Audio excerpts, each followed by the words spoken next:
All right, and welcome back to another episode of Who's Lifting Today. I am here with Erin Taylor. Erin Taylor is a strength and macro coach. She really wants you to break into your strength. She's really good coaching information. She has a great TikTok and Instagram called Strong Not Sorry, where she puts out great content. I recommend you following her. Erin, thank you so much for being on the podcast. Yeah, thank you for having me, and I appreciate that intro. Yeah, absolutely. I'm You were super recommended to excited. me by a lot of people, so I'm excited to have you on here. Only heard good things, I promise. When people mention you, it was all solid. No, don't tell me that. My head's already big enough. Okay, sorry, it was all bad. They hate you. No, I'm kidding. Yeah. So what I wanted to talk about today is like, how do we get new lifters into the gym? Well, this podcast is very focused on like that beginner level, someone who either doesn't strength train in any capacity or someone who is new to using training for strength. And I want to talk to you about it because you put out a ton of strength content. You put a lot of like informative things out there, like stuff that really does like help the new lifter when they're unsure of like what they should be doing and starting with. What's like, let's take someone day one. What's like the thing that they should be focused on? What's the thing that like that you've noticed is like a good first step? Yeah, well, coming from somebody who I had no idea what strength training was, and in college, I just kind of went to my apartment gym and I was like, okay, what is that machine? Now I know it's a lat pull down machine, but when I looked at it, I was like, what the heck? So I would say day one, find something to follow. So I think a lot of people go in blind and they just anxiety and decision fatigue takes over. So pull something off of Instagram, off of somebody that you follow and that you trust. Have like a workout like that you have videos for that like you know what you're supposed to be doing. Sorry if you can hear my cat screaming at you. But have something in front of Go you. ahead. That's my cat. Have something in front of you. So, and make sure that it's not something that is geared towards like, expert advanced lifters. Find maybe like an Instagram account where, they gear their information towards beginner lifters and have something in front of you. Okay. So I think what you said was very important there, that like a lot of pages online are focused at like the intermediate to expert level. And a lot of people look up to like, okay, who's like the best person in the world? What are they doing? And then they'll like take that for themselves. Can you explain why that's not necessarily the best route? Because that's super, super common for like people who follow like really successful powerlifters or like whatever it might be. Like, can you explain why that might not be the best route for them? Yeah. So when you follow people on Instagram and like they're posting their own training logs or, maybe posting like the workout plan that they're following, half the time either they got it from a coach who is giving them specific movements, maybe for weaknesses or imbalances specific to what they need to be doing. It might be advanced in terms of tempo. It might be advanced in terms of just technique. So following something like that, if you haven't nailed the basic movement patterns, might be really discouraging if you feel like this is too hard. I don't understand how to do this. So you're kind of like kicking yourself before you even get started by attempting something that's too hard. So another thing I would add, you asked about day one, the basic movement patterns are so important. And if you follow fitness accounts, you might have seen them thrown around there, but just squat, hinge, push, pull, brace, and carry. So trying to like put together a workout like can seem overwhelming when there's so many machines and so many dumbbells and so many movements. But just following that basic movement pattern instruction of doing a movement that is squat focused or knee bend focused, doing a movement that's hinge, pushing for something for chest, pulling for something for back, and then a core movement, 5 movements in and out, and you're good to go. Okay. Yeah. Those core movements and those stick around. I think like that's one thing I really try to focus on new lifters is that, just taking like the squat or like the hinge or the carry, no matter how good you are, these always matter. And like learning those very well at like the beginning, if you learn those properly, they're just going to set you up for success later in life. So like, I absolutely love that you mentioned that and that you're right that like the craziest stuff and like we're both on TikTok. So like we've both seen like the most insane training that's like ever existed. And that stuff is just like not necessary really ever, even for like the beginner. I want to talk a little bit about like the beginner lifter. Like what can they expect in their first like 3 to 6 months? Like what's that journey typically like? And what can they expect? So I'm super jealous of everybody who's just now getting into their strength training journey because of newbie gains. I remember my first 3 to 6 months, I felt like a fish out of water.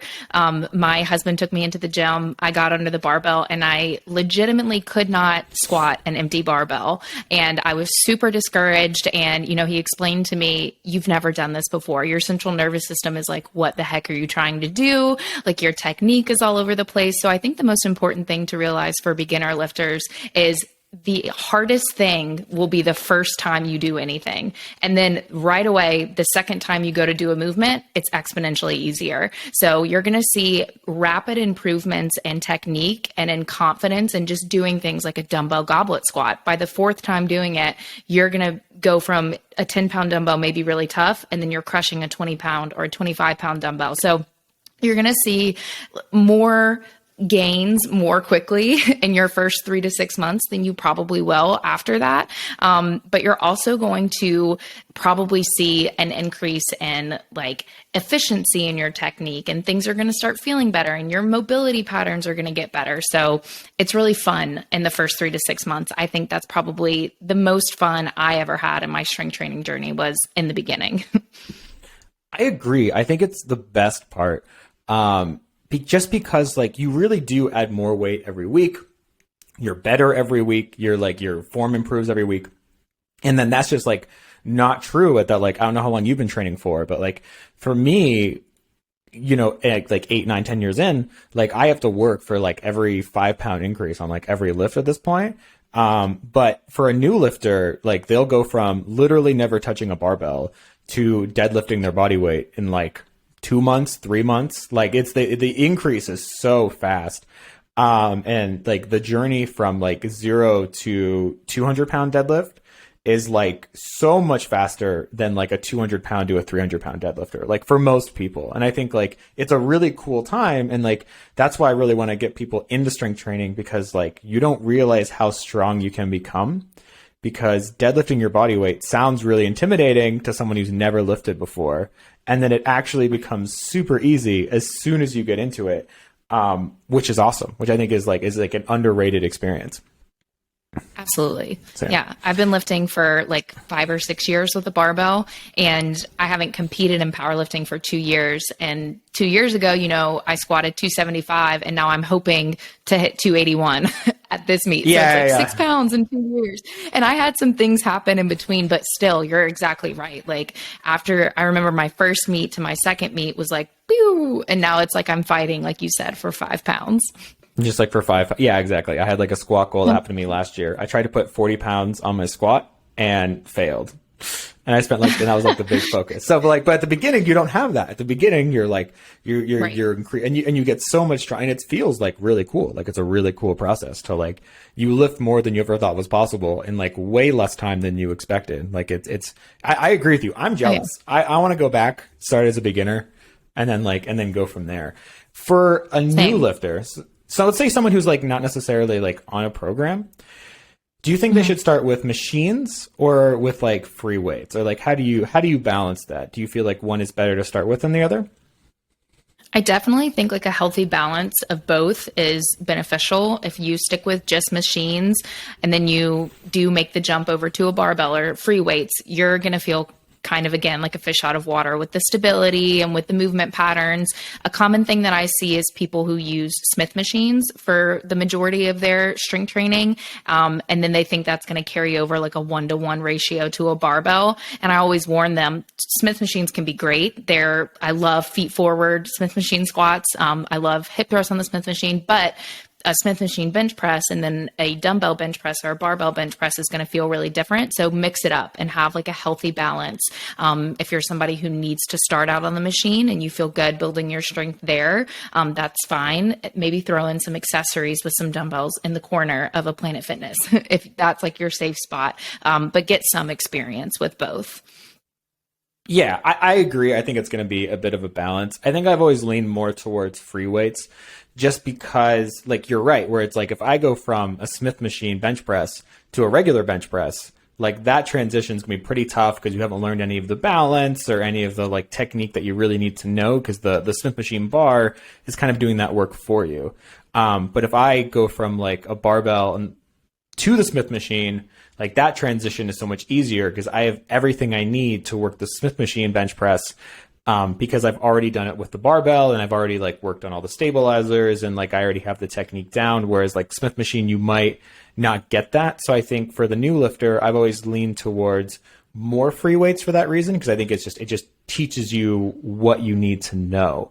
So I totally agree with you. Should new lifters use barbells? What are your thoughts on that? Like, or how do they incorporate it? Because those are pretty intimidating at first. It's like the 7-foot steel rod that exists, and like other people are so this doing kind of crazy like amounts of weight. ties into your question. Yeah, it kind of ties into your questions about machines. So for an example, if like a client can only overhead press like 5 or 7.5 pound dumbbells, but I can get them on like a seated overhead press machine and they can push a lot more weight, I might have them start out on the machine just to build that strength and build that movement pattern, and then move them over to dumbbells. So it kind of is the same thing with barbells. If a client can't even goblet squat like a 10-pound dumbbell, no way we're getting you under a barbell, day one. So it kind of is like their baseline strength pattern. But I also, a big mistake I see clients make is I'll have a newbie client, I should have said, is they'll do dumbbell RDLs with 15-pound dumbbells. But I know for a fact, like they're picking up their kid who weighs like 40 or 50 pounds, like as a toddler, and like, throwing them around. So I'm like, you can lift more than that. So I do, if I can see that they have nailed those solid basic movement patterns, like if they can do a dumbbell RDL with, 25 pounds in each hand, and they can, perfect that form, why not throw a barbell in their hand? So I say the sooner the better to get a barbell in their hand, because after a while, if you make them nail certain strength standards before they're allowed to touch a barbell, it kind of becomes like this fear or like a scary thing of like, oh, I have to earn the right to lift with a barbell. And it's like, no, you don't. Like, you have to have good form. Yes. We have to be safe. Yes. But throwing a barbell on your back, it's 45 pounds. Like, we'll learn how to breathe and brace as we go. So yeah, definitely. I think that they should lift with the barbell as soon as possible, safely. Yeah, no, I fully agree. Once they if you can goblet squat and your form is good, there's like no real reason why it would be bad with like a barbell on your back. Like, it's a little different, but like the movement pattern is like very, very similar. And the one thing that's nice about the barbell is that as you get stronger, the barbell is always going to be able to keep up. Okay. Like even cheap barbells can hold like 500 pounds. Okay. And that's going to hold a lot of people. Right. Most people are going to be fine with that. And then as you get stronger, like the barbell is always going to be able to keep up. Whereas like in dumbbells, and like I've had this issue once the women I work with become too strong, where like, speaking about the goblet squat, which for anyone listening, goblet squat is where you like hold it on your chest and you hold it in front of you and like you squat with it. That's like what the goblet squat is. Eventually you get strong enough where holding the weight becomes more challenging than actually squatting with the weight. Where like you probably want to use like 80s or 90s, but like it's actually hard to hold, and like it stops becoming a leg exercise. But the barbell, you don't have that problem. Like, it's always going to be like dominant. Like, it's always going to be on your back. So you don't have to like worry about that.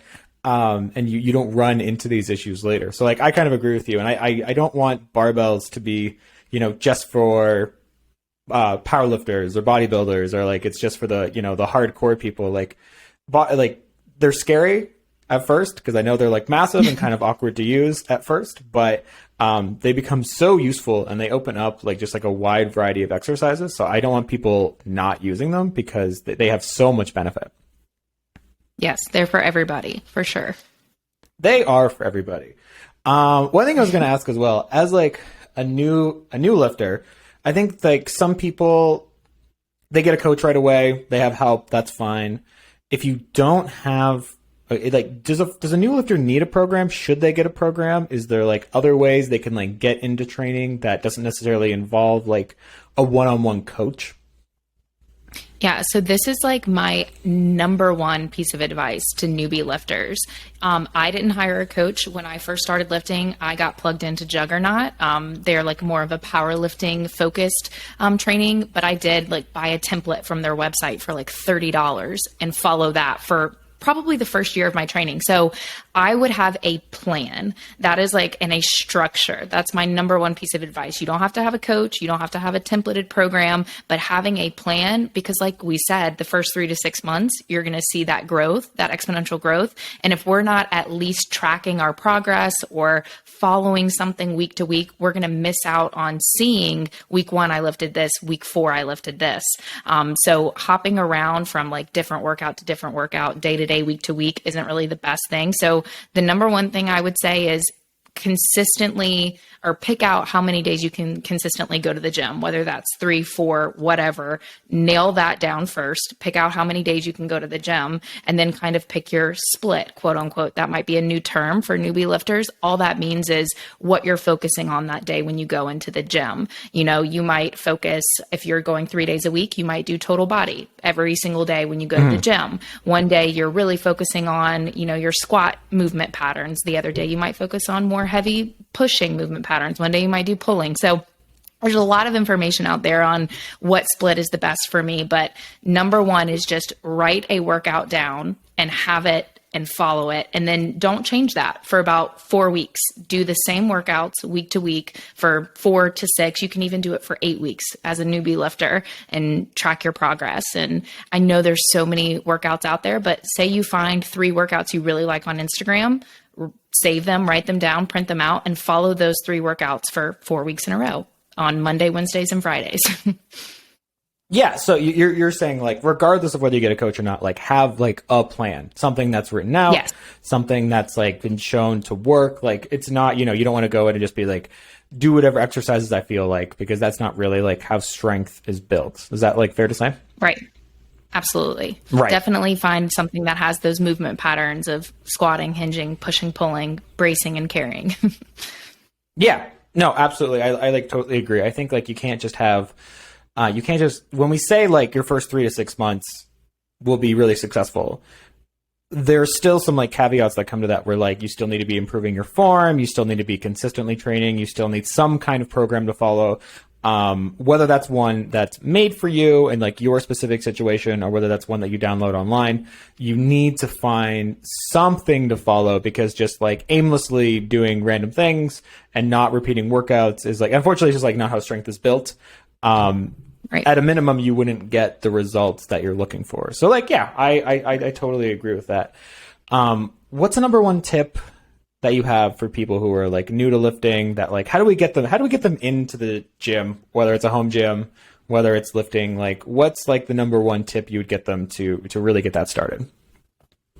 You have to be a student. Like you have to be actively seeking out information. I binge watched Meg squats and juggernaut training and Steffi Cohen, and I just took in as many female and women lifters as I could, honestly, because I'm a woman. But I was a student. I wanted to learn, what does a good squat look like? You know, how many days should I be training? What are training splits? So you want to be seeking out the vocabulary, and because if you're not confident and comfortable with terminology, and you're not going to be confident to even get into the gym. So follow more accounts that look like you, unfollow the Fitspos and the Instagram influencers that don't look like you and wear matching Gymshark sets 24/7. Like follow real people, start watching their content, watch YouTube videos, listen to podcasts like this one, and just get more comfortable with the idea of beginner strength training.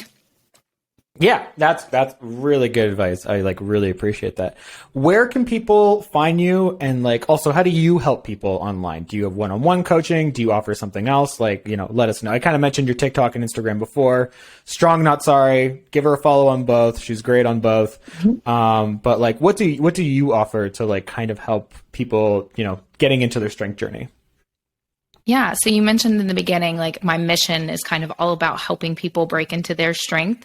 And we are more geared towards women. My team is a team of 3 women, but we do work with, you know, anyone that is willing to have an open mind and trust the process. But our main thing that we do is Evolve and one-on-one coaching. So Evolve is group strength programming. It is more geared towards people who have dabbled in weightlifting, I will say. We do accept, obviously, beginners to the barbell, and we give out tips, and we have kind of like a back end library of videos and cues and demos and stuff, and you do have access to a coach, but it's definitely more geared towards the coach or the gym rat that just wants specific structured programming that's going to move the needle forward. It's a yearly progressive program, so it starts over again every single year in January, and we go through strength blocks, hypertrophy blocks. We test our 1 rep maxes. So if you're somebody who wants to maybe get into powerlifting, it might be a good segue for you. But if you just want to get strong and feel good in the gym and know that you have a solid program to follow, but you also kind of want a community and maybe a little bit of guidance from a coach, Evolve is definitely where you would fit in. And then we also do offer one-on-one coaching. So specific programs if you've had injuries in the past, if you have specific goals of, competing in powerlifting. One of our coaches is a big hiker. So she works with a lot of people who want to improve their like outdoor hiking skills. And then we have another coach who is a vaulter. So she does like crazy gymnastics on the back of a horse. Like I don't even know how she does half the stuff that she does. But so she is like, her performance programming for people it blows my mind. I'll go in True Coach and like look at her programming and I'm like, oh, that's so cool. But she also works with people who are just really looking for a coach that helps them. You don't have to earn your rest. She's great about like making you feel like, you deserve your rest days and like working out should feel good and movement should feel good. So she'll program like dance parties for people. So that's Coach B. We love her. But yeah, so we offer one-on-one and then our Evolve programming, and you can find all of that at strongnotssorry.com. Awesome. Listen, thank you so much for being on the podcast. I really appreciate it. This was like really helpful. Absolutely. Yeah, I like, all the things that you mentioned, go check them out, go look for them. Like they're all great. I looked at them myself and what she does is like really, really solid. But yeah, thanks everybody who's listening to another episode of Who's Lifting Today. Thanks guys.